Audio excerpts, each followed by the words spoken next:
கர்த்தர் நாமத்துக்கு மகிமை உண்டாவதாக. மார்ச் மாதம் 8ஆம் தேதி ஞாயிற்றுக்கிழமை கர்த்தர் நம்மை இம்மட்டுமாக அழைத்து அவருடைய ஓய்வு நாளில் நாம் அனைவரும் கடைபிடிக்க வேண்டும். நமக்கு அந்த ஓய்வு நாளை கொடுத்திருக்கின்றார். ஏன் நமக்கு இந்த ஓய்வு நாளை கொடுத்தார் என்றால், 6 நாட்கள் நாம் வேலை செய்திருக்கலாம், ஆனால் வாரத்தின் ஒரு நாள் அந்த ஓய்வு நாளை கொடுத்திருக்கின்றார் கர்த்தர். அதனால்தான் ஞாயிற்றுக்கிழமை என்பது ஓய்வு நாள். நமக்கு அந்த ஓய்வு நாள் என்பது ஆண்டருடைய ஆலயத்தில், ஆண்டருடைய கூடாரத்தில் நாம் தரிசிக்க வேண்டும். அவருடைய வார்த்தைகளை, அவருடைய போஜனத்திலும், அவருடைய ஆசீர்வாதத்திலும், அவருடைய பாரம்பரிய பாடல்களும் நாம் அனுசரிக்க வேண்டும். அதனால்தான் ஞாயிற்றுக்கிழமை நமக்கு ஓய்வு நாளை கொடுத்திருக்கின்றார். அப்படியாக இன்றைய நாளில் கூட முக்கியமான நாள் மகளிர் தின நாள். இன்றைய மகளிர் தின நாளில் நாம் அனைவரும் குடும்பங்களில் எவ்வளவோ சகோதரர் சகோதரிகள், தாய் தந்தையர்கள், உற்றார் உறவினர்கள் வாழ்ந்து கொண்டிருக்கின்றார்கள். அவர்கள் அனைவருக்கும் இன்றைய நாளில் இந்த மகளிர் தின நல்வாழ்த்துக்களை நான் உங்களுக்கு சமர்ப்பிக்கிறேன். Wish you happy women's day. இந்த விமென்ஸ் டே என்பது நம்மை நாம் எப்படி நாம் பயன்படுத்திக் கொண்டிருக்கின்றோம் என்று சிந்தித்து பாருங்கள். நான் இந்த உமன்ஸ் டேவை நான் உங்களுக்கு ஆராதனை முடிந்து நான் உங்களுக்கு சில வார்த்தைகளை கொடுக்கின்றேன். இன்றைய நாளில் நான் உங்களுக்கு வார்த்தைகளை கொடுப்பது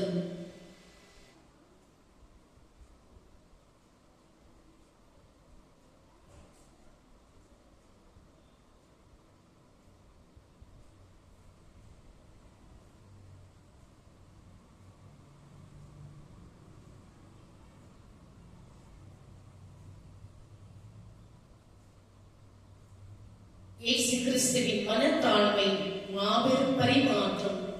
பிலிப்பியர் 2ஆம் அதிகாரம் 7இல் வாசித்து பாருங்கள். இயேசு தம்மை தாமே வெறுமையாக்கி அடிமையின் ரூபம் எடுத்து மனுஷர் சாயலானார். இயேசு தம்முடைய தெய்வீக மகிமையை விடாமல் பற்றி கொண்டிருக்கவில்லை. மாறாக நமக்காக தம்மை தாமே வெறுமையாக்குவதை தேர்ந்தெடுத்தார். படித்து பாருங்கள். 2 கொரிந்தியர் 8ஆம் அதிகாரம் 9ஆம் வசனம், யோவான் 1ஆம் அதிகாரம் 14இல் வாசித்து பாருங்கள். உண்மையான மேன்மை தாழ்மையில் காணப்படுகிறது என்பதை வெளிப்படுத்த இயேசு தம்முடைய பரலோக சிங்காசனத்தை ஒரு ஊழியக்காரனின் அந்தஸ்துக்காக மாற்றிக் கொண்டாராம். படித்து பாருங்கள். மத்தேயு நற்செய்தி 26ஆம் அதிகாரம் 28, லூக்கா நற்செய்தி 22ஆம் அதிகாரம் 27இல் வாசித்து பாருங்கள். நாம் அனைவரும் இப்போது ஜெபிப்போம். எங்கள் அன்புள்ள பரலோக பிதாவே, என்னை மீட்பதற்காக பரலோக மகிமையை விட்டு வந்த இயேசுவின் மனத்தாழ்மைக்காக நன்றி. இயேசுவை போலவே அந்தஸ்தை விட சேவையை மேன்மையாக என்ன எனக்கு கற்றுத்தாரும். இயேசுவின் நாமத்தில் ஜெபிக்கிறோம் நல்ல பிதாவே, ஆமென். நாம் அனைவரும் இந்த நாளில் ஆண்டவரோடு ஒன்றித்து இந்த திருப்பள்ளியில் ஆராதனையில் நாம் முழு மனதோடு பங்கு கொள்ள வேண்டும். அப்படியாக நாம் உள்ளத்தின் ஆழத்திலிருந்து அவரை நோக்கி துதிப்போம்.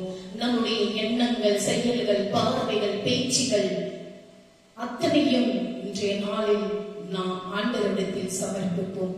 நொறுங்குண்ட இதயத்தை ஆண்டவர் கண்ணோக்கின்றார். நம் பாவங்களை ஆண்டவர் நமக்காக இந்த 40 நாட்களும், இந்த உபவாசத்தில் 40 நாட்களிலும் நமக்காக வனாந்தரத்தில், பாலைவனத்தில் உண்ண உணவின்றியும் உடுக்க உடையின்றியும் தண்ணீரும் குடிக்காமல் நமக்காக 40 நாளும் பரிசுத்த ஆவியானவரிடத்தில் இரத்த வேர்வை சிந்தி நம் பாவங்களுக்காக இந்த 40 நாட்களிலும் பாலைவனத்தில், வனாந்தரத்தில் நமக்காக ஆண்டவரிடத்தில் பரிந்து பேசிக் கொண்டிருக்கின்றார். நாம் என்ன செய்து கொண்டிருக்கின்றோம்? சிந்தித்து செயல்படுங்கள்.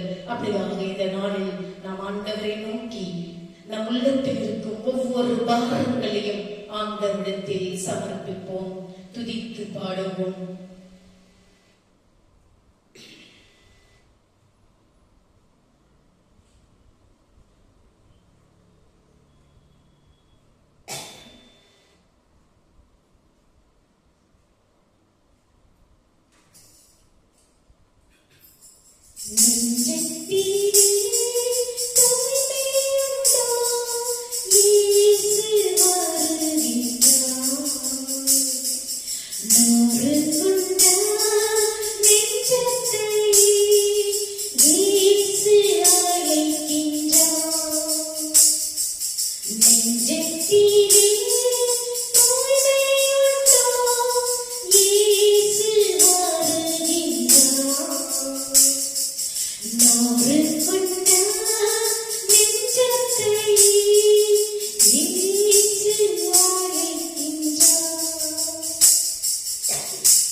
நாம்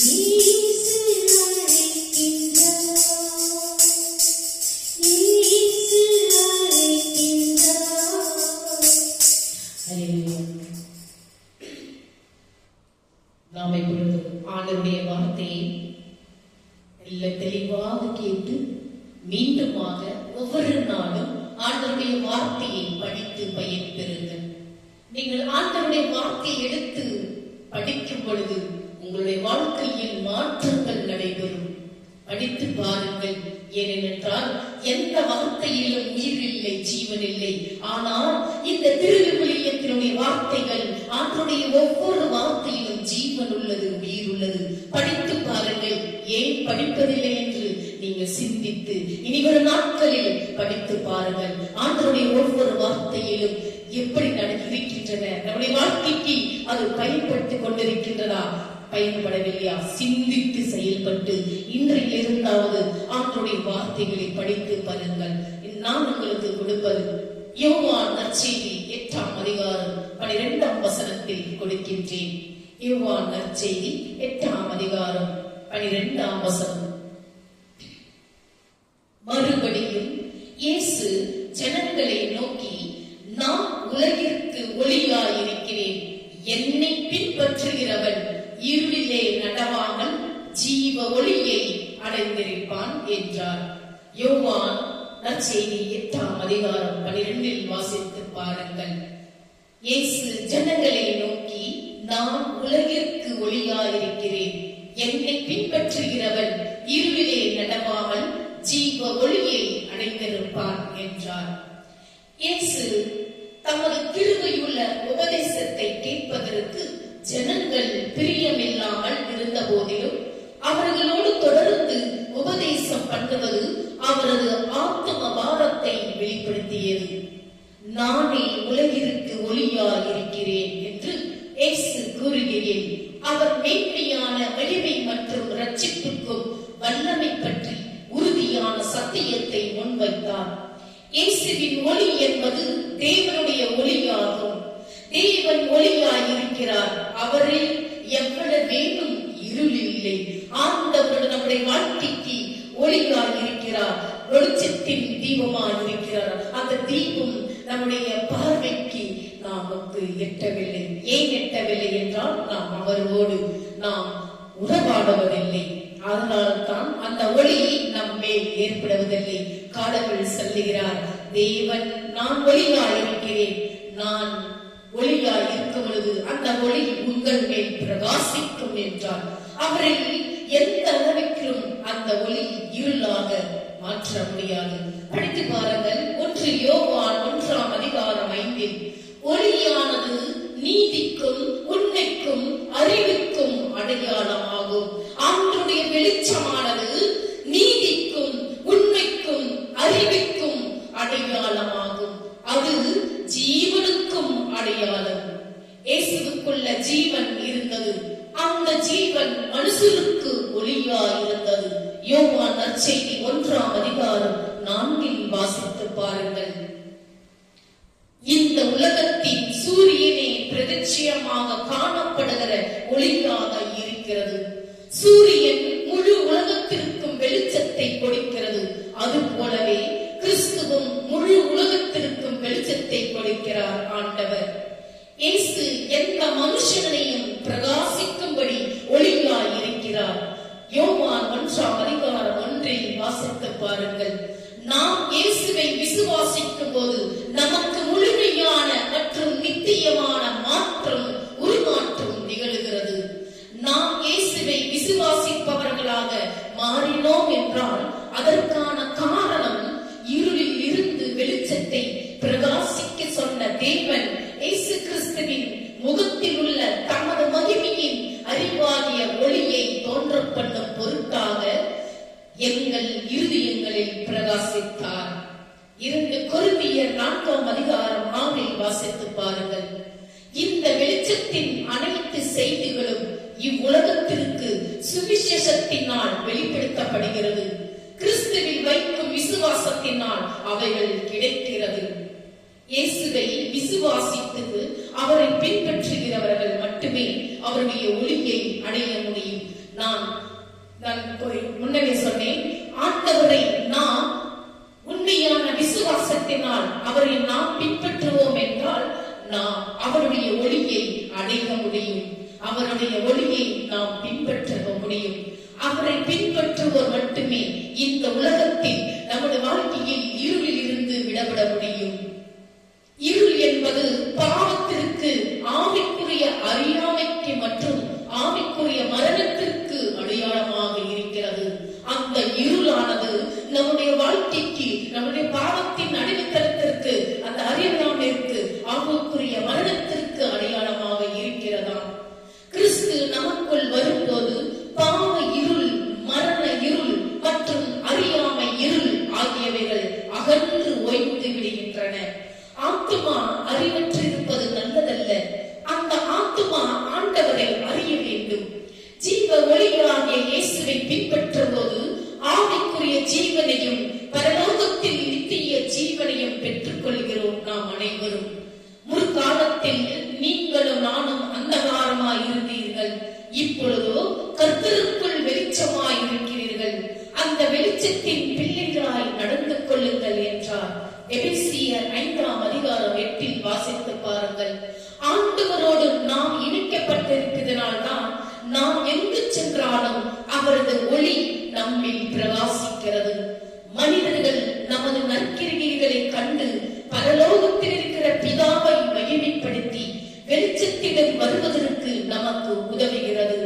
இந்த ஒளியில் வந்துவிட்ட பிறகு நாம் நினைத்தபடி வாழக்கூடாது. அந்த ஒளியை நிராகரிக்க நாம் பரிசேயர் அல்ல, ஆனால் ஒளிக்குள் வரவழைக்கப்பட்டோம் என்று சொல்லுகிற நாம் அந்த ஒளியில் தொடர்ந்து நடக்கிறோமா என்பதை கேள்வி. நம்மை சூழ்ந்திருக்கும் இருள் அகன்று நித்திய ஒளி நம்மில் பிரகாசிக்கும்படி கிறிஸ்துவின் கிருபைக்கு நம்மை அர்ப்பணித்து நாம் வாழ்வோமாக. தேவனுக்கு மகிமை உண்டாவதாக. இன்றைய நாளில் நான் முன்னரே சொன்னேன், இந்த விமன்ஸ் டே என்று இந்த உலகத்தில் நாம் கொண்டாடி கொண்டிருக்கின்றோம். இந்த விமன்ஸ் டே என்பது நீங்கள் எதை வைத்து நாம் விமன்ஸ் டே கொண்டாடி கொண்டிருக்கின்றோம்? விமன்ஸ் டே என்பது பெண்ணின் பெருமை உணர்வோம் என்று சர்வதேச மகளிர் தினம் இன்றைய உலகம் முழுவதும் கொண்டாடப்பட்டுக் கொண்டிருக்கின்றன. அதனால் இன்றைய நாளில் மகளிர் தின வாழ்த்துக்களை தெரிவிப்பதில் சமயம் தமிழ் மகிழ்ச்சி அடைந்து கொண்டிருக்கின்றன. நம்முடைய இந்த தமிழ் உமன்ஸ் டே என்பது மகளிர் தினம் என்பது உடல் உறுதி கொண்ட ஆணை விட மன உறுதி கொண்ட பெண் சிறப்பு மிக்கவள். உடல் உறுதி கொண்ட ஆணை விட மன உறுதி கொண்ட பெண் சிறப்பு மிக்கவள். தாயாக, மனைவியாக, தங்கையாக, மகளாக என்று நம் உறவின் அனைத்து பகுதியிலும் நீக்கமற்ற நிறைந்திருப்பவர்கள் தான் பெண்கள். ஒவ்வொரு ஆணின் வெற்றிக்கும் பின்னாலும் ஒரு பெண் இருப்பார் என்று கூறப்படுவது இதனால்தான். தோல்விகளை கண்டு துவந்து விடாது அதனை எதிர்கொண்டு வாழ்வில் வெற்றி கண்ட பல பெண்கள் நம் மத்தியில் வாழ்கின்றனர். அவ்வாறான பெண்கள் மட்டுமின்றி அனைத்துலக பெண்களுக்கும் இன்றைய நாளில் இந்த மகளிர் தின வாழ்த்துக்களை தெரிவிப்பதில் மகிழ்ச்சி அடைகிறோம். மகளிர் தினம் என்றால் என்ன? தற்சமயம் உலகம் முழுவதிலும் கொண்டாடப்படும் மகளிர் தினம் சர்வதேச மகளிர் தினமாக அதிகாரப்பூர்வமாக அறிவிக்கப்பட்ட தினம்தான் மார்ச் 18ஆம் தேதி. இந்த மார்ச் 18ஆம் தேதி இந்த மகளிர் தினத்தை எப்போது கொண்டாடப்பட்டது? 1911ஆம் ஆண்டு. ஆகவே மகளிர் தினம் கொண்டாட ஆரம்பித்து இந்த வருடத்துடன் 106 ஆண்டுகள் முடிந்துவிட்டன. 106 ஆண்டுகள் இந்த மகளிர் தின கொண்டாடத்தை கொண்டாடப்படுகின்றன. பிரெஞ்சு புரட்சியின் போதே பெண்கள் தங்களுக்கும் ஆண்களுக்கும் சமமான சுதந்திரம், சம உரிமை, அரசனது ஆலோசனை குடும்பங்களில் பிரதிநிதித்துவம் கேட்டு போராட்டத்தில் இறங்கினார்களாம். 8 மணி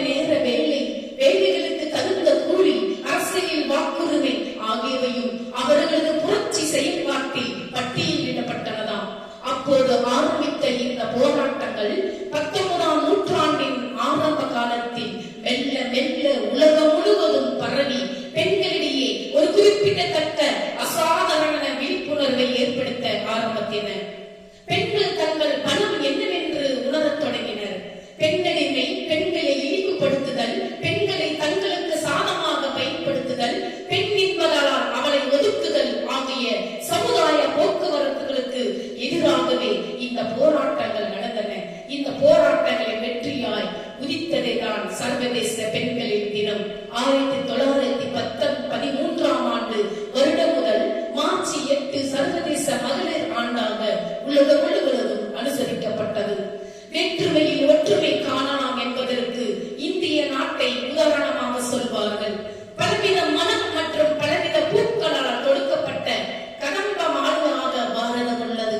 இந்த நாட்டில் மங்கையரும் பலவிதமான மலர்களே அவர்கள் பூத்து காயாகி கனியாகி பக்குவம் அடைகிறது. அந்த கதம்ப மாலையை இணைக்கும் நூலாக தியாகம் உள்ளது. இந்த தியாகமே தான் நாம் அனைவரும் பெண்கள் பலவித முறைகளில் ஆடல் ஆபரணங்கள் அணிந்தாலும் பல மொழிகளில் பேசினாலும் ஆதாரம் சுருதியாக ஒழிக்கும் நாமம் தியாகம் இந்த மகளிர் தினம்தான். பெண்களின் நிலையும் நம்முடைய முரண்பாடுகள் நிறைந்தது என்றே சொல்ல வேண்டும். ஒருபுறம் பெண் சிசுக்கொலை நடந்து கொண்டிருக்கும், இன்னொரு புறத்தில் ஏதோ ஒரு வெளிநாட்டில் இந்திய பெண்கள் வெற்றிக்கனி பறித்துக் கொண்டிருக்கின்றார்கள். ஒரு பெண் பிரதமர், ஒரு பெண் ஜனாதிபதி, ஒரு பெண் சபாநாயகர், பல பெண் முதலமைச்சர்கள், பல பெண்கள் விளையாட்டு வீரர்கள், பல பெண்கள் விண்வெளி வீராங்கனைகள் என்று உலகம் பெருமைப்பட சொல்லிக் கொண்டாலும் பெண்களின் நிலை சொல்லி நாம் எந்த அளவுக்கு பசுமையானதாக இல்லை. பாலியல் கொடுமைகளுக்கு ஆளாக பெண்கள் பல சமுதாயத்தின் தீ நாக்குகளுக்கு பயந்து கொண்டு தங்கள் துயரங்களை அவமானங்களை வெளியே சொல்லாமல் மறைத்து வைத்து மன அமைதியை தொலைத்துவிட்டு வாழ்ந்து வருகிறார்கள். ஆளும் நாற்காலிகளில் அமர்ந்திருப்பவர்களும் நீதிமன்றங்களும் வாய் மூடி மௌனம் காப்பார்கள். இந்த உலகில் இந்த நிலைமை தற்போது சற்று மெல்ல மெல்ல கடந்து வெளி உலகிற்கு தங்களை அடையாளம் காட்டி வருகின்றன. பெண் உரிமைக்காக போராடிய போராளிகளை பற்றியும் பெண்கள் போர்க்குணத்துடன் கட்டியமைத்த ஏழ்களை பற்றியும் இந்த நாளில் நாம் நன்றியுடன் நினைத்து சிறப்பு மிக்க வேண்டும். கடந்த கால வரலாற்றை நாம் பார்ப்போமானால் அதில் நடந்த தவறுகளை திறந்த மனதோடு இருபாலரும் கற்று ஆராய்ந்து தீர்வு காண வேண்டும். அன்பிற்கு அடையாளமாகவும் தெய்வங்களாகவும் தெய்வ தன்மை சூட்டப்பட்டாலும் பெண் சமுதாயத்தை மிகவும் கீழான நிலையிலேயே இந்த நாட்டில் சமூகம் வைத்திருக்கிறது என்பது வரலாற்று உண்மை. கல்வி வாய்ப்புகளும் வேலை வாய்ப்புகளும் ஏற்படுத்திய பொருளாதார சுதந்திரமும் பெண்களிடையே பெருமாற்றத்தை ஏற்படுத்தி இருக்கிறது. பெண்களுக்கு எதிரான கொடுமைகளை கண்டு அயர்ந்து போகாமல் எதிர்த்து நின்று பிரகாசிப்போம் என்பதுதான் இன்றைய நாளில் மார்ச் 8ஆம் தேதியில் நாம் அனைவரும் பெண்கள் தினமாக உலகம் முழுவதும் தெரிவித்துக் கொண்டிருக்கின்றன. பெண்ணே, நீ உனக்கென்ன வாழ்வது எப்போது, உண்மையான மாற்றம் வரும் அப்போது என்று இந்த வார்த்தைகளை கேட்ப நாம் அனைவரும் ஒவ்வொரு நாளும் குடும்பங்களிலும் சரி, வெளி உலகத்திலும் சரி, உறவுகளிலும் சரி, நாம் அன்பை, உண்மையான அன்பை பகிர்ந்து கொள்ள வேண்டும். குடும்பங்களில் நாம் பெண்கள், குடும்பத்தினுடைய பெண்கள் ஒவ்வொருவரும் இந்த உலகில் நாம் எவ்வளவு கஷ்டங்களும் துன்பங்களும் நோய்களும் குடும்பங்களில் சகித்துக் கொண்டு வாழ்ந்து கொண்டிருக்கின்றோம். ஆனாலும் அதை எல்லாம் தடுத்து நாம் ஆண்டவரிடத்தில் உரையாடும் பொழுது நாம் என்றைக்குமே அடிமைத்தனத்தில் நாம் வாழ மாட்டோம். என்றைக்குமே நாம் ஆண்களுக்கு நாம் ஒற்றுமையும் சமாதானத்தையும் கொடுத்து அவர்களோடு ஒன்றித்து அன்பின் பிணைப்பில் நாம் ஒன்றித்து வாழ்வோமானால் நமக்கு எந்த விதத்திலும் நாம் அடிமையாகவும் வாழாமல் குடும்பங்களில் நாம் ஒன்றுவோடு ஒருவரோடு ஒருவர் அன்பை பிணைத்து நாம் வாழ வேண்டும் என்று கர்த்தர் தாமே இந்த நாளில் நமக்கு இந்த வார்த்தைகளை கொடுக்கின்றார். அதனால தான் நாம் இன்றைய நாளில் இந்த உமன்ஸ் டே நாளில் நாம் ஒவ்வொருவரும் நம்மளை நாம் தயாரித்துக் கொள்ள வேண்டும். ஒவ்வொரு ஆண்டும் மார்ச் 8ஆம் தேதி பெண்களின் சமூக பொருளாதார கலாச்சார மற்றும் அரசியல் சாதனைகளை கொண்டாடும் வகையில் உலகளாவே நாம் கொண்டாடப்படுகின்றோம்.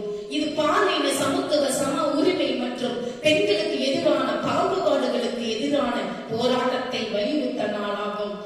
நாம் கலை, அரசியல், அறிவியல் என அனைத்து துறைகளிலும் பெண்கள் செய்து சாதனைகளை போற்றுக் கொண்டிருக்கின்றார்கள்.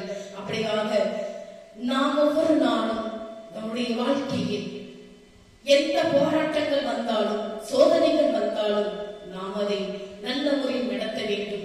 அந்த நல்ல முறையில் நடத்தி கொண்டு போக வேண்டும் என்றால் நாம் ஆண்டவரோடு ஒன்றித்து அவருடைய பாதையில் நாம் செல்ல வேண்டும். அவருடைய வார்த்தைகளை ஒவ்வொரு நாளும் படித்து பயன்பெற வேண்டும். அப்போதுதான் நம்முடைய வாழ்க்கையில் எவ்வளவு போராட்டங்கள் வந்தாலும் எவ்வளவு சோதனைகள் வந்தாலும் அதையெல்லாம் கர்த்தர் நமக்கு தகர்த்தெடுத்து ஒவ்வொரு நாளும் நம்மை வழிநடத்தி கொண்டு நம்மை இந்த உலகில் அவருடைய பிள்ளைகளாக, குடும்ப பிள்ளைகளாக நம்மை வாழ வைப்பார். அப்படியாக இந்த நேரத்தில் கர்த்தர் தாமே உங்களை ஒவ்வொருவரையும் ஆசீர்வதிப்பாராக. நாம் இப்பொழுது காணிக்கை பாடல்களை பாடி கடந்து செல்வோம்.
நம்மையே நாம் அவருக்கு காணிக்கையாக அர்ப்பணிக்க வேண்டும்.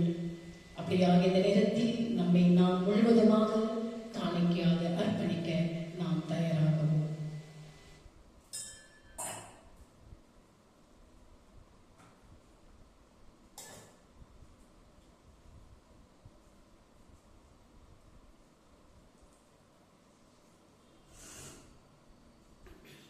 வானகத்தே, நீ மெய்யாகவே தூயவர், புனிதருக்கெல்லாம் ஊற்று. ஆகவே உன்னுடைய தூய ஆவியை பொழிந்து இக்காணிக்கைகளை புனிதப்படுத்த வேண்டும் என உம்மை மன்றாடுகிறோம். இவ்வாறு எங்கள் ஆண்டவர் இயேசு கிறிஸ்துவின் உடலும் இரத்தமுமாக எங்களுக்கு இவை மாறுவனவாக. அவர் தாம் பாடுபடுவதற்கு முந்தின நாள் வணக்கத்துக்குரிய தம் திருக்கைகளில் அப்பத்தை எடுத்து வானோக்கி கண்களை உயர்த்தி எல்லாம் வல்ல இறைவனும் தம் தன்னையுமாகிய உமக்கு நன்றி செலுத்தி வாழ்த்துரைத்து அப்பத்தை விட்டு தம் சீடர்களுக்கு அளித்து அவர் கூறியதாவது: அனைவரும் இதை வாங்கி உண்ணுங்கள், ஏனெனில் இது உங்களுக்காக கையளிக்கப்படும் என் உடல் என்றார். அவ்வளமே உணவருந்திய பின் மகிமை மிகுந்த இக்கிண்ணத்தை வணக்கத்துக்குரிய தம் திருக்கைகளில் எடுத்து மீண்டும் உமக்கு நன்றி செலுத்தி வாழ்த்துரைத்து தம் சீடர்களுக்கு அழைத்து அவர் கூறியதாவது: அனைவரும் இதை வாங்கி பருகுங்கள், ஏனெனில் இது புதிய நித்திய உடன்படிக்கைக்கான என் ரத்தம். இது பாவ மன்னிப்புக்கென்று உங்களுக்காகவும் எல்லாருக்காக சிந்தப்படும். இதை என் நினைவாக செய்யுங்கள் என்றார். நம் அனைவரும் ஆண்டவருடைய பேசும் போஜனத்தில் உள்ளத்தின் ஆழத்திலிருந்து நாம் பாவங்களை சமர்ப்பித்து நம்மை முழுவதுமாக காணிக்காக அவருக்கு செலுத்தும் போது நம்மை அவர் ரத்தத்தால் கழுவி சுத்தப்படுத்துவார். நம்முடைய சரீரத்தினால் அவரை நம்மை சுத்தப்படுத்தி பரிசுத்தப்படுத்துவார். அப்படியாக நாம் அனைவரும் போஜனத்தில் பங்கு கொள்வோம்.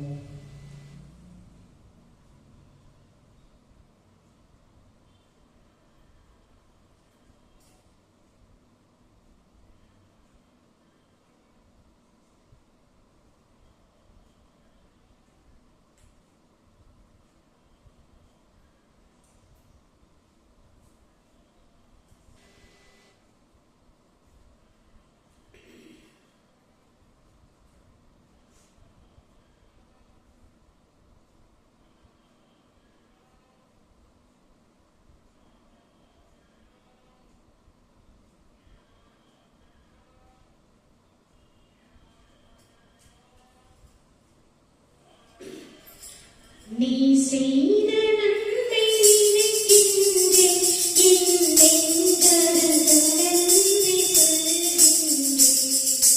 இறைவா, இறைவா, இறைவா, இறைவா.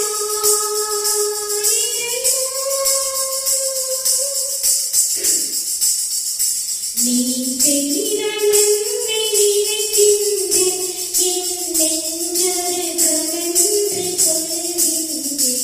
இறைவா, இறைவா, இறைவா,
நாம் இப்பொழுது கண்களை மூடி 2 நிமிடம் ஜெபிப்போமாக.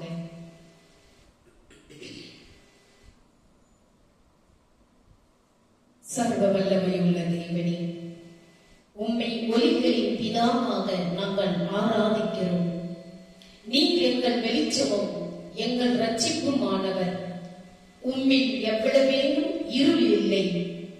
நீர் சேர்க்கக்கூடாத ஒளியில் வாசம் பண்ணுகிறீர். உம்முடைய வார்த்தை எங்கள் பாதைக்கு வெளிச்சமாகவும் எங்கள் கால்களுக்கு ஒரு தீபமாகவும் இருக்கிறது. இருளின் ராஜ்யத்திலிருந்து எங்களை பிரித்து உமது குமாரனின் அற்புதமான ஒளியின் ராஜ்யத்திற்குள் கொண்டு வந்ததற்காக நன்றி செலுத்துகிறோம். இருளின் பிள்ளைகளாக இருப்பதிலிருந்து எங்களை ஒளியின் பிள்ளைகளாக மாற்றிய உமது இரக்கத்திற்காகவும் கிருபைக்காகவும் நன்றி. உமது ஞானத்தாலும் சத்தியத்தாலும் எங்கள் வழிகளை பிரகாசிக்க செய்து நீ எங்களுக்கு முன்வைத்த பாதையில் எங்களை வழிநடத்தும். எங்கள் வாழ்க்கைக்கான உமது உமது சித்தத்தை புரிந்து கொள்ளவும் உமது ஒளியுடன் ஒத்துப்போகும் தெரிவுகளை செய்யவும் எங்களுக்கு உதவும். கர்த்தராகிய இயேசுவே, பாவம், பயம் மற்றும் குழப்பத்தின் இருளில் உலகத்தின் ஒளியாக பிரகாசிக்கும் உமக்கு நன்றி செலுத்துகிறோம். உமது அன்பின் ஒளியால் எங்களை நிரப்பி இருளில் நடப்பவர்களுக்கு நம்பிக்கையையும் வழிகாட்டுதலையும் கொண்டு வரும்படியாக உமது ஒளியை மற்றவர்களுடன் பகிர்ந்து கொள்ள எங்களுக்கு உதவும். நாங்கள் எங்கு சென்றாலும், யாரோடு பேசியிருந்தாலும், எந்த இடத்தில் இருந்தாலும் அன்பு செலுத்தவும் உமது ஒளியை பரப்பவும் எங்களுக்கு உதவும். மெய்யான ஒளியான இயேசுவின் நாமத்தில் ஜெபிக்கிறோம் நல்ல பிதாவே, ஆமென். என் ஆத்துமாவே கர்த்தரை ஸ்தோத்திரி, என் முழு உள்ளமே அவருடைய பரிசுத்த நாமத்தை ஸ்தோத்திரி. என் ஆத்துமாவே கர்த்தரை ஸ்தோத்திரி, அவர் செய்த சகல உபகாரங்களையும் மறவாதே. நம் அனைவரும் கண்களை மூடி ஜெபிப்போம். இந்த நேரத்தில் நாம் ஆண்டவருடைய ஆசீர்வாதத்தை முழு மனதோடு பெற்றுக் கொள்வோமாக. நம்முடைய ஆண்டவராகிய இயேசு கிறிஸ்துவின் கிருபையும் பிதாவுடைய அன்பும் பரிசுத்த ஆவியுடைய அன்யோன்யம் ஐக்கியமும் நம்மோடு நம்முடைய குடும்பத்தோடும் யாரெல்லாம் இந்த யூடியூப் சேனலை பார்த்து கொண்டிருக்கின்றார்களோ ஆண்டவருடைய வெளிச்சமானது உங்கள் மேலும், உங்கள் குடும்பத்தின் மேலும், உங்கள் பிள்ளைகள் மேலும், உங்கள் உற்றார் உறவுகள் மேலும் பிரகாசமடையத்தக்கதாகவும் ஆண்டவர் வரும் மட்டும் உங்கள் மேல் சந்தோஷம், சமாதானம் என்றென்றும் நிலைத்திருப்பதாக. ஆமென். May God bless you. ஆண்டவர் உங்களை